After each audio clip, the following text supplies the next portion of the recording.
Padre que estás en el cielo, gracias Dios por ser el Dios que eres.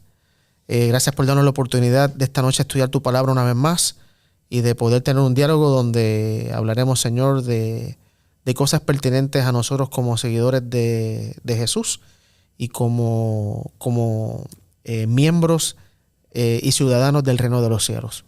Que tu Espíritu Santo dirija nuestra conversación y que sea de bendición para todos y que de alguna manera podamos ver quién tú eres a través de las Escrituras. Esto te lo pedimos en el nombre de Jesús. Amén. Amén.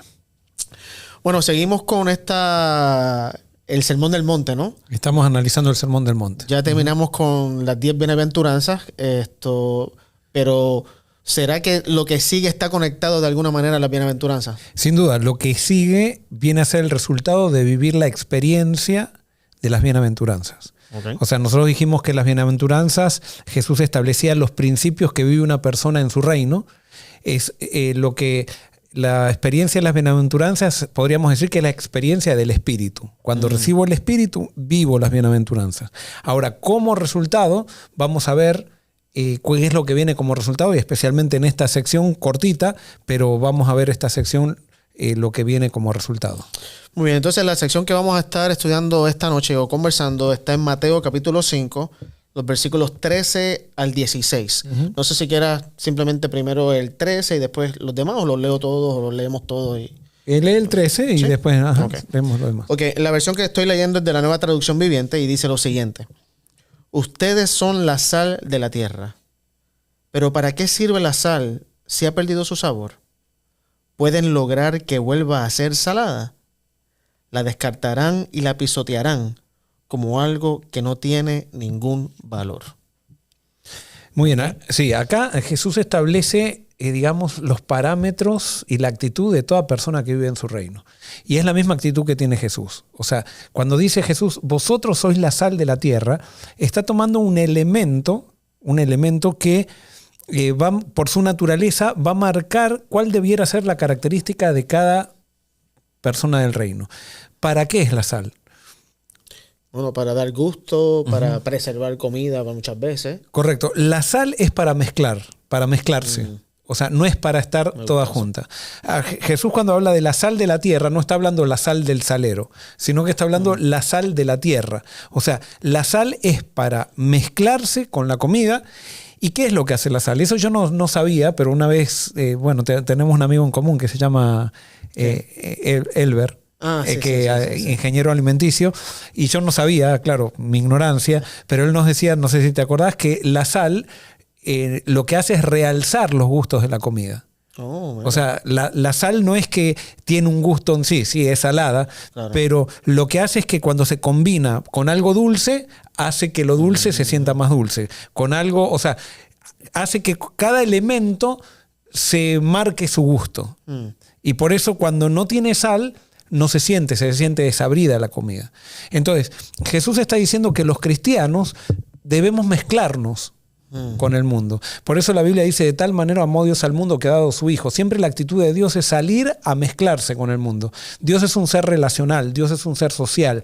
No le hacemos ningún bien al cristianismo, y no estamos en verdadero cristianismo cuando las iglesias se transforman en guetos donde hacemos cosas para nosotros, donde hablamos de todo el tiempo de la persecución, cómo nos van a perseguir, que ya hablamos un poco, sí, sabemos que todos vamos a ser perseguidos, pero parece como que muchos cristianos nos transformamos en el centro del universo y todo gira alrededor nuestro. Y eso es un gran problema. Y se ve también, y me gusta ese punto que estás trayendo, porque se ve también en muchas iglesias que solamente viven para ellos, y en vez de ir a buscar a las personas donde están, en la comunidad o en donde sea, la expectativa es que las personas tienen que venir donde nosotros. Y sí. Y si tal vez hay algo por ahí de eso, pero en este contexto de lo que es la sal, que tú dijiste que se mezcla con el mundo, se mezcla con el ambiente, entonces Dios nos está llamando parte de la gran comisión, ¿no?, de Mateo 28, nos está llevando para ir al mundo. Correcto. So, esa idea de que no, el mundo tiene que venir a nosotros para evangelizarlo, va un poquito en contra de esto. Y a veces tenemos el privilegio de que hay gente que está buscando, que Dios la está usando, Claro, que está buscando y llega a la iglesia. Pero yo me acuerdo de una iglesia que tenía que estaba dividida en células, y entonces me acuerdo que llegaron 2 visitas a una célula que era una célula muy activa, que se llevaban muy bien todos, pero se reunían en un salón chiquito. Entonces cuando entraron las visitas le dijeron, no, acá no hay lugar. Vayan a otra célula porque acá no tenemos lugar. Y eran 2 visitas que venían por primera vez a la iglesia. Entonces, muchas veces nos acostumbramos, somos como los niños esos que van a conquistadores que no quieren que mezclarse con otros amigos, como niños pequeños. A veces la iglesia está llena de gente inmadura espiritualmente, de los cuales incluso yo como pastor puedo ser uno, que nos queremos dar entre nosotros, solamente entre aquellos que nos conocemos, que ya hemos compartido cosas, pero no nos abrimos a gente nueva. No estamos viviendo entonces la experiencia del Evangelio cuando vivimos de esa manera. Claro. No estamos, evidentemente, no pasamos por la experiencia de las bienaventuranzas, quiere decir que no hemos sido llenos del Espíritu, no hemos conocido a Cristo. Y por eso Jesús dice, vosotros sois la sal de la tierra. Pero si la sal pierde su sabor, ¿con qué será salada? O sea, Jesús está dando a entender que nosotros podemos perder la experiencia de las bienaventuranzas. Claro. Porque a veces decimos, yo me entregué a Cristo. ¿Cuándo? Hace 5 años. Y esa experiencia, yo puedo haber perdido el primer amor, como dice también el mensaje a la iglesia de Éfeso en Apocalipsis. O sea, nosotros podemos perder ese primer amor. Y el amor en la vida cristiana no se puede perder. Si lo perdí, perdí todo. Y sabes que es un concepto que me parece que Jesús lo enseña mucho. Es este concepto de que nosotros como cristianos o seguidores del reino podemos pensar que estamos bien, que estamos trabajando para Dios, pero la realidad es una totalmente diferente. En este punto, tal vez pensamos que somos sal, pero no estamos ejerciendo lo que la sal se supone que ejerza. Bueno, una cosa es estar activo en una iglesia y otra cosa es estar realmente trabajando para Dios en una iglesia. Y el gran problema es que nosotros muchas veces, cuando estamos activos en una iglesia, pensamos que estamos trabajando para Dios. Exacto. Y la Biblia es bien clara que cuando trabajamos para Dios, tenemos que tener como objetivo al prójimo. O sea, si bien yo en una junta puedo estar trabajando para Dios, si esa junta no está enfocada en misión, en beneficiar al prójimo, no estoy trabajando para Dios. Es más, puede decir, no, pero estamos trabajando en una junta organizando la misión, pero quizás estamos organizando un proyecto y que realmente a las personas no nos interesan demasiado. Es simplemente hacer sobresalir nuestra iglesia, hacer nuestro programa para destacarnos, qué bien que lo organizamos. Y sí, hay gente involucrada, y puede haber gente nueva incluso involucrada, pero nuestro interés no está en hacer crecer personas, en mezclarnos con la gente, sino que muchas veces nuestro interés puede estar en hacer avanzar una causa. Claro. Y en el reino de Dios lo más importante son las personas, no los proyectos. Entonces, ¿cómo llega uno al punto de perder ese sabor, de perder de perder la sal, de perder ser la sal? Bueno, justamente es una muy buena pregunta, y eso, el problema es cuando nos separamos de Cristo. O sea, el gran problema es que nosotros tendemos a cambiar la escala de valores. O sea, nos entregamos a Cristo, Cristo nos transforma, nos da una linda experiencia, pero alrededor de eso hay muchas cosas buenas. Pero con el tiempo, de esas cosas buenas, muchas veces hacemos lo principal. Claro. Y cuando Cristo deja de ser lo principal, entonces perdemos el sabor. Y por eso, y como somos muy olvidadizos, tenemos que ser intencionales en siempre estar levantando a Cristo en la iglesia. O sea, no podemos eso dejarlo como en piloto automático y decir, o en cruise control, decir, bueno, ya predicamos una vez de Jesús. No, tenemos que ser intencionales en buscar a Jesús, en ver a todo a Jesús. Y especialmente en la misión, la Biblia lo dice claramente, que cuando yo quiero mostrarle amor a Dios, lo tengo que hacer con aquel que veo, que es con el prójimo. Y sabes que puede sonar como un cliché, como dicen, ¿no? Pero cada día más me convenzo de esta realidad. Realmente lo más importante debe ser nuestra relación con Jesús. Y yo sé que lo hemos escuchado, lo hemos predicado, pero esa conexión con Jesús realmente es la esencia de nuestra vida, de todo lo que va a pasar después. Y como digo, suena como cliché porque lo hemos escuchado muchas veces, desde chiquitito lo hemos andado predicando por todos sitios, pero es la realidad de la experiencia cristiana, de caminar en el reino. Si perdemos ese enfoque y nos concentramos en otras cosas, vamos poco a poco perdiendo el sabor. Correcto. Y ahora decimos, bueno, lo más importante es la relación con Jesús. Entonces, para eso vamos a estudiar la lección todos los días, vamos a leer la devoción matutina, y al final termina siendo algo para mí, para mí. Y la Biblia es bien clara. La relación con Jesús se manifiesta en relaciones con otros. Por eso San Agustín decía una frase que a mí me quedó muy, muy pegada siempre, que él decía, busqué a Dios y no lo encontré. Busqué a mi prójimo y nos encontramos los tres. Tremendo. O sea, sin el prójimo no está Dios. Exacto. Y si mi experiencia espiritual no tiene un propósito de servicio, no tiene un propósito de alcanzar al prójimo, mi experiencia espiritual no sirve. A mí me llama la atención cómo es que Dios determinó o hace que sea a través de nosotros cómo Él quiere llegar a otras personas. No sé si me explico con lo que estoy diciendo. O sea, Dios quiere que nosotros seamos la sal cuando Él pudo haber dicho, no, yo voy a encargarme por otros medios que tal vez sean más perfectos o menos dañados que ustedes. Pero es a través de esas relaciones de persona a persona que Dios quiere regar este evangelio y el sabor del evangelio. Y yo creo, y Dios lo hace por misericordia a nosotros. O sea, porque ¿cómo perdemos el sabor? Nosotros es cuando no nos mezclamos con la gente. Ahí perdemos el sabor. Recién vos decías, te preguntaba fuera de cámara, si alguna vez probaste sal que había perdido el sabor. Y vos me dijiste que sí. ¿Y dónde estaba esa sal?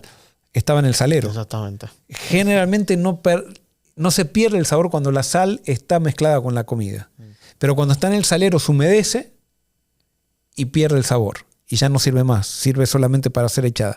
Entonces, una de las cosas para mantenernos, no es salvación por obras, pero para mantenernos en la experiencia de Cristo, nuestra experiencia tiene que salir de nosotros y ser una experiencia de servicio. En la medida que yo empiezo a enfocarme en mí mismo, voy perdiendo el sabor. Voy perdiendo el sabor y puedo perder a Cristo en el proceso de enfocarme en mí mismo. Que eso fue lo que le pasó a Lucifer, ¿no? O sea, que él se empezó a enfocar en sí mismo y perdió todo. Ahora, acá termina entonces diciendo, puede lograr que vuelva a ser salada. Se puede por ejemplo, si yo pierdo el sabor, si yo pierdo la sal, ¿puedo volver de nuevo en algún momento a tenerla? No, o sea, bueno, yo creo que este versículo yo siempre lo uso para mostrar lo que significa. Nosotros todos tenemos el Espíritu Santo, pero la Biblia dice claramente que nosotros nos podemos estar llenos del Espíritu Santo o podemos vaciarnos del Espíritu. Entonces, yo entiendo que una vez que te vacías del Espíritu, eso se llama pecado contra el Espíritu Santo, y una vez que el Espíritu Santo sale de vos, no vuelve a entrar más. Oh, wow.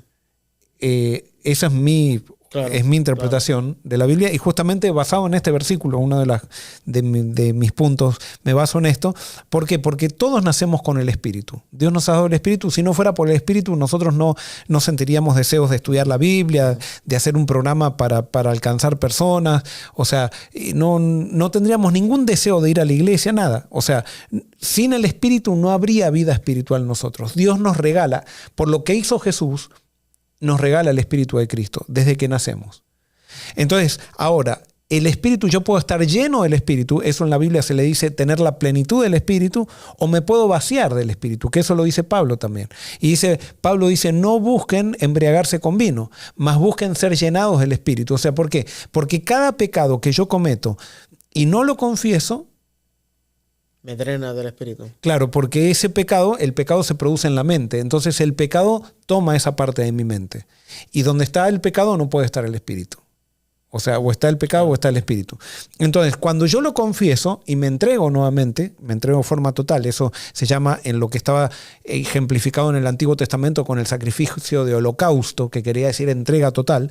Cuando yo me entrego nuevamente, Dios me llena nuevamente plenamente del Espíritu. Y ustedes van a ver, por ejemplo, los apóstoles, y por ejemplo en la Iglesia Apostólica dice, y Bernabé era un hombre lleno del Espíritu. Dice, Pablo era lleno del Espíritu. Y por ahí cuando estaba en una misión especial, por ejemplo, Pedro dice, y Pedro lleno del Espíritu les dijo. O sea, el Espíritu me llena para hacer una misión especial y yo ando en la plenitud del Espíritu cuando vivo entregado a Dios. Cuando peco, voy perdiendo la plenitud. Y si yo no vuelvo a Dios y me empiezo a quedar en una práctica pecaminosa, voy siendo vaciado del Espíritu paulatinamente. Es muy difícil perder el Espíritu, o sea, muy difícil, sí. Pero la Biblia muestra que sí se puede perder el Espíritu y hay un pecado contra el Espíritu Santo. Y solo, no, tal vez en mi mente para mi aclaración, cuando el espíritu no puede volver a entrar o no entra de nuevo en mí, no es por decisión del espíritu. No. Es por mi mía. decisión. Es por mi decisión. O sea, nunca va a ser, el espíritu siempre va a querer. Exacto. Somos nosotros los que no vamos a querer. Y como Dios respeta la libertad, Claro. y es un Dios que respeta nuestra individualidad, entonces si yo no quiero, Él no me va a forzar. Pero Dios siempre está. Es más, nosotros vemos el caso de Manasés, que siempre lo utilizamos también, que fue un rey del pueblo de Dios que conocía, digamos, fue criado desde niño en los rudimentos de la verdad, o sea, en los rudimentos de la ley, en los rudimentos del conocimiento de Dios, y sin embargo se apartó de una manera total y sacrificó a su hijo por fuego, se hizo hechicero, puso imágenes de Baal dentro del templo de Dios. Y todavía nos da a entender la Biblia que el Espíritu estaba trabajando en su vida. Claro. Y en un momento al final de su vida le hizo caso al Espíritu por primera vez, se llenó del Espíritu, Dios lo perdonó y trató de reformar porque no pudo.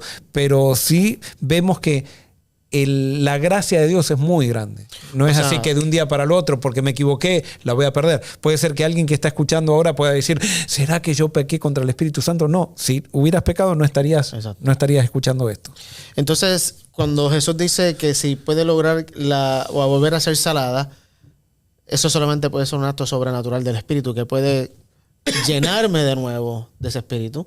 Pero solo si yo deseo. Entonces el riesgo es yo llegar a un punto que no desee más. Correcto. Ahora, por eso todos los días podemos ser bautizados por el Espíritu. El bautismo de agua es un símbolo del bautismo del Espíritu. Y si bien nos bautizamos muchas veces una vez, no quiere decir que sea obligación bautizarse una vez, porque en la Biblia, como dice, una fe, un Señor, un bautismo, la gente dice, es un bautismo nomás en la vida. No quiere decir eso. Quiere decir que hay simplemente una manera de bautizarse. Pero esa manera de bautizarse simboliza el bautismo del Espíritu, que el bautismo del Espíritu sí lo tenemos que vivir cada día, rebautizarnos en el Espíritu. Muy bien, entonces no sé si queremos comentar algo de la última parte donde dice la descartarán y la pisotearán como algo que no tiene ningún valor. Yo creo que... No, sigamos. Sí. Ajá. Muy bien. Versículo 14 dice, ustedes son la luz del mundo, como una ciudad en lo alto de una colina que no puede esconderse. Nadie enciende una lámpara y luego la pone debajo de una canasta. En cambio, la coloca en un lugar alto donde ilumina a todos los que están en la casa. De la misma manera, dejen que sus buenas acciones brillen a la vista de todos, para que todos alaben a su Padre Celestial. Eso me gusta. Yo a estos versículos los marco, si lo tengo que resumir en una palabra, no sé si a vos se te ocurre una palabra, pero si yo tengo que resumir a estos versículos en una palabra, esa palabra para mí es influencia. Claro. O sea, ahora es interesante porque Dios no quiere que seamos famosos, pero quiere que seamos conocidos. O sea, la fama es el producto de la moda. No toda persona que es famosa es una persona que influencia. Claro. Pero hay personas que influencian. Que son famosas. Y que pueden llegar a ser famosas. Pero muchas veces la fama es una trampa que Satanás pone. O sea, la influencia es algo diferente a la fama. O sea, la influencia está determinado por algo que vos das. En cambio, la fama es algo que tus seguidores te atribuyen. Entonces, la fama es algo muy superficial, la fama es incluso algo irreal, porque, por ejemplo, alguien que ve a alguien por redes sociales, en Facebook o algo por el estilo, le da un valor a esa persona, a un contenido que quizás ni existe, claro, pero simplemente por aparecer en una pantalla o algo por el estilo, le damos un contenido, una personalidad a esa persona que realmente no existe. En cambio, la influencia es algo que la persona que la tiene la entrega y hace un cambio real en la persona, que ya no es algo, no es una imaginación de la persona o la influencia. Claro. La influencia es un efecto real que alguien tiene sobre una persona, que está dada, la influencia está dada por la coherencia que una persona vive. Ok, pero entonces te hago esta pregunta, ¿influenciar en qué? En la vida. ¿Influenciar para qué? En la vida, para movilizar, en el caso nosotros... Para regar los principios del reino. Claro, y para movilizar a la gente a vivir mejor. O sea, para movilizar a la gente un crecimiento. En nuestro caso, nos dedicamos a esto porque creemos que el único crecimiento verdadero viene de Dios. Aunque hay gente que enseña también a crecer, que está, quizás sin saberlo, está ayudando, está siendo usada por Dios. Pero a mí lo que me interesa es que dice que Dios quiere que la luz, o sea, esté sobre un monte. O sea, y ahora nuevamente viene el concepto de que tenemos que mezclar. O sea, Dios nos hace luz para alumbrar a otra gente, no es para estar entre nosotros nomás, sino que Dios nos quiere poner en un monte para que podamos ser influencia para muchas personas. Entonces, dice que una luz no se la pone debajo de una canasta o debajo de una vasija. O sea, la luz es para que se vea. Y volvemos de vuelta al término de las iglesias gueto. Que solo viven para sí. Sí, que solo viven para sí y que están siempre, no se renuevan. O sea, una iglesia que no crece quiere decir que Cristo no está en el centro de esa iglesia. La iglesia que no crece. Y claro, porque no está viviendo estos principios. Claro, porque tarde o temprano, la iglesia que está en misión, es imposible que alguien que esté en misión no coseche un resultado. Claro, ese resultado puede venir en 10 años. No tenemos que forzar los resultados tampoco, pero es imposible que no haya resultados cuando estamos en Cristo. Y mientras decías eso, me viene la pregunta, sal y luz. No tiene que ver tanto con cuán salado soy o cuánta luz estoy esparciendo. Fíjate que en un cuarto oscuro, un fosforito prendido ilumina bastante. En una comida, tal vez un poco de sal es suficiente. Entonces también me parece que está este principio de que no es tanto la cantidad de sal y luz que damos, sino que seamos sal, que demos luz. Y hay gente que piensa que para dar testimonio tiene que, estudiar, ir a estudiar teología, me pasó a mí o dar un curso. No dieron un curso en la iglesia. No, la persona que da testimonio no es algo incluso, a veces es intencional, por supuesto, muchas veces es intencional, pero es algo natural. La persona que se encontró verdaderamente con Cristo simplemente tiene que contar su experiencia. Exacto. No tiene que saber teología, no tiene que saber doctrina. Sí, va aprendiendo doctrina de la Biblia, pero dar testimonio no es acerca de doctrina, no es hablar acerca de mi iglesia, exacto, es hablar acerca de Jesús. Y por eso a mí lo que me gusta acá, lo que dice es que, dice Jesús quiere que seamos luz, pero dice, así alumbre vuestra luz delante de los hombres. O sea, nosotros nos tenemos que poner delante de los hombres, tenemos que mezclarnos con los seres humanos. Pero entonces dice que cuando los hombres vean esa luz, dice, para que vean vuestras buenas obras y glorifiquen a vuestro Padre que está en los cielos. Y acá viene la diferencia de misión con proselitismo. Generalmente el proselitismo lo hacemos con dos objetivos. Una es llenar una iglesia y la persona que hace proselitismo busca ensalzarse a sí mismo.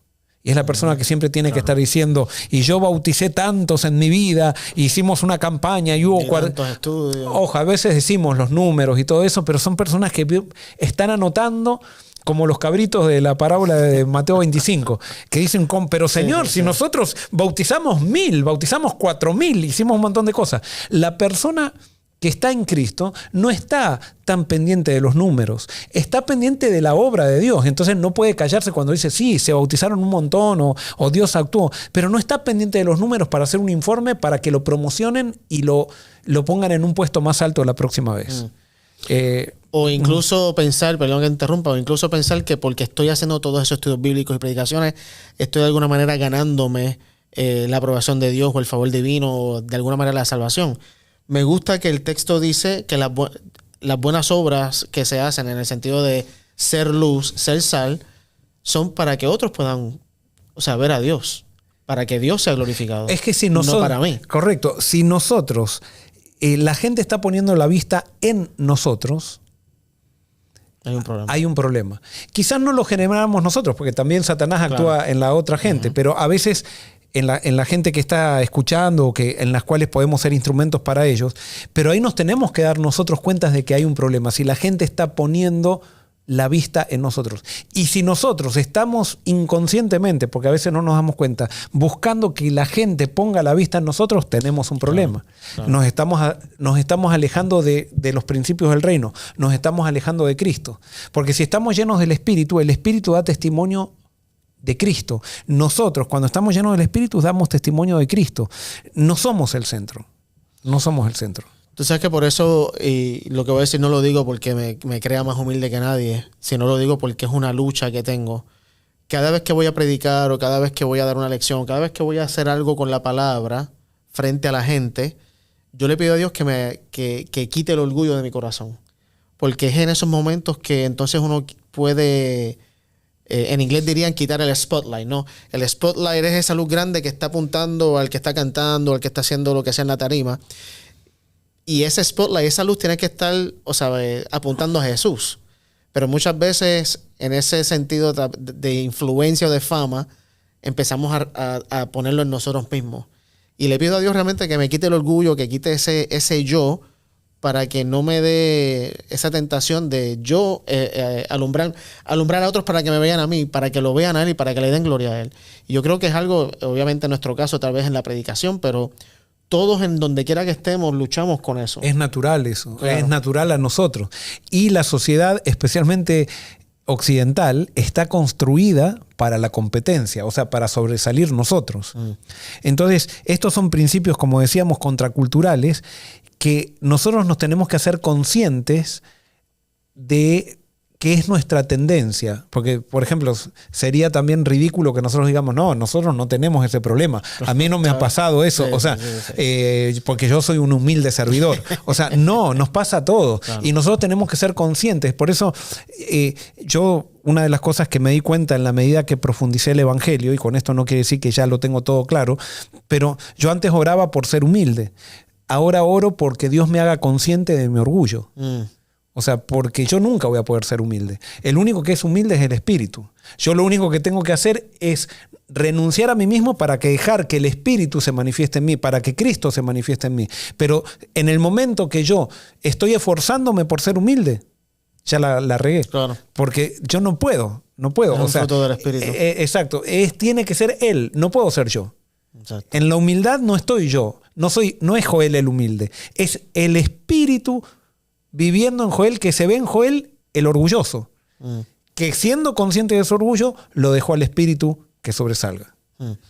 Y por eso entonces es importante que todo lo que nosotros hacemos, especialmente, bueno, todo, iba a decir especialmente las cosas que tienen que ver con el reino, pero todo lo que nosotros hacemos tenemos que estar muy pendientes, intencionales de ver a quién estamos reflejando, a quién estamos poniendo para que la gente vea. Soy yo, mi iglesia. Muchas veces hacemos cosas para que la gente sepa, no, la iglesia adventista o la iglesia bautista o lo que sea.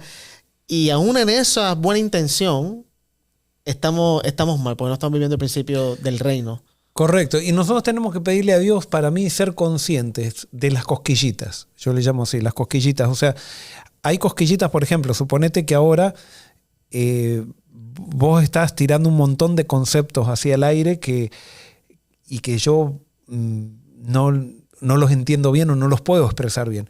Entonces por adentro comienza a haber una cosquillita, puede ser de mi parte, como diciendo, Ángelo se está destacando más que yo. O viene la gente, como pasó con Saúl y David, y dice, Ángelo mató a sus 5,000, mientras Saúl a sus 1,000 y Joel a sus 1,000. Y ahí comienza Satanás a trabajar con una cosquillita. Nosotros tenemos que ser conscientes de esas cosquillitas. Y esa cosquillita nos lleva a decir, me lleva a mí a buscar un error en vos. Cuando muchas veces la manera de confirmar esa cosquillita es decir, no, lo que pasa es que Ángelo se está metiendo a la gente en el bolsillo porque le dice lo que la gente quiere escuchar y bueno, así cualquiera. ¿Entendés? O sea, claro, tenemos una manera para darle lugar a esa cosquilla. Ahora, cuando surge esa cosquilla, esa incomodidad, si yo voy a Cristo, Cristo me va a mostrar que el problema es mío. Y cuando yo le entrego a Cristo eso, qué libertad de vuelta, qué paz, qué alegría, qué relación nuevamente se levanta. Claro. Pero cuando yo le doy lugar a esa cosquilla y la empiezo a justificar y empiezo a decir no, porque el otro, sí, realmente, porque ahí se hace el problema y ahí pierdo la felicidad, pierdo la bienaventuranza de la que estamos diciendo. Y esa cosquillita no tienes que tener una posición muy alta jerárquicamente hablando para sentirla. No, en todos lados. Cualquier en lugar, todos lados. O sea, en jugando al fútbol, claro, que alguien jugó mejor que vos. O viene, hablamos de los jóvenes, por ejemplo, viene un chico, a mí me gusta una chica y viene otro chico, bueno, esto es inseguridad, pero todo tiene, el orgullo es todo inseguridad. Viene un chico nuevo que viene de otro lado y entonces yo ya lo Claro. digo, no, porque con distancia. me está amenazando mi posición. Claro. O, por ejemplo, yo he visto, por ejemplo, iglesias que son gente con pocos recursos y que llega un rico a la iglesia y lo eligen para la junta. Y ya automáticamente la gente de pocos recursos piensa que el rico es malo por ser rico. Entonces, Tremendo. y le dan lugar a esa cosquilla. O sea, no, nosotros esas cosquillas las tenemos que identificar y entregarlas a Cristo.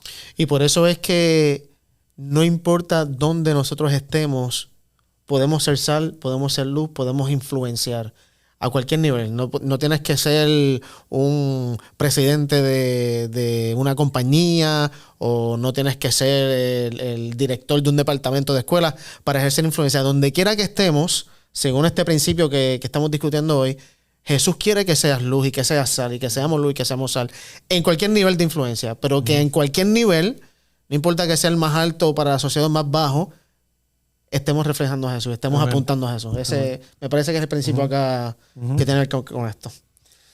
Y bueno, no sé si tienes algo más. Yo creo que ya llegamos al final. Habría mucho para hablar de todo esto, claro. pero creo que aquí hemos tocado, creo, los principios más importantes, pero vuelvo a repetir, acá dice, Dios quiere que nos destaquemos, pero Él quiere que nos destaquemos para que la gente, cuando nos destacamos en el Espíritu, la gente da gloria al Padre, no da gloria a nosotros, da gloria al Padre. Amén. Bueno, Joel, gracias por este diálogo de esta noche. Gracias a ustedes por una vez más sintonizarnos. Espero que haya sido de bendición. Y sigamos leyendo. Ya para el miércoles próximo vamos a estar analizando la próxima sección, tal vez versículos 17 al 20. Pero nada, estamos contentos de poder haber hecho esto con ustedes y que haya sido de bendición para ustedes. Señor, gracias porque a pesar de nuestras faltas, a pesar de nuestras luchas, a pesar de nuestros fracasos, nos llamas para que seamos sal y seamos luz en este mundo. Eso obviamente es algo sobrenatural que solo tu Espíritu puede hacer. Y es por eso, Señor, que rogamos que ese Espíritu que tú has prometido darnos se nos sea dado de una manera especial cada día, más y más de tu Espíritu, Jesús, para que podamos ser esa influencia que tú quieres que seamos, independientemente de dónde estemos y qué posición tenemos. Que en todo, Señor, podamos reflejar a Jesús, que en todo la gente pueda verte a ti. Y eso obviamente se va a manifestar en la medida en que amemos a las demás personas. Así que, Padre, gracias porque nos has escogido para que podamos llevar tu amor y tu reino a los confines de la tierra a través de la sal, de esta analogía de ser sal y luz. Bendícenos de esa manera, ayúdanos a pasar una buena noche y danos vida en el día de mañana. Te lo pedimos en el nombre de Jesús. Amén. Amén.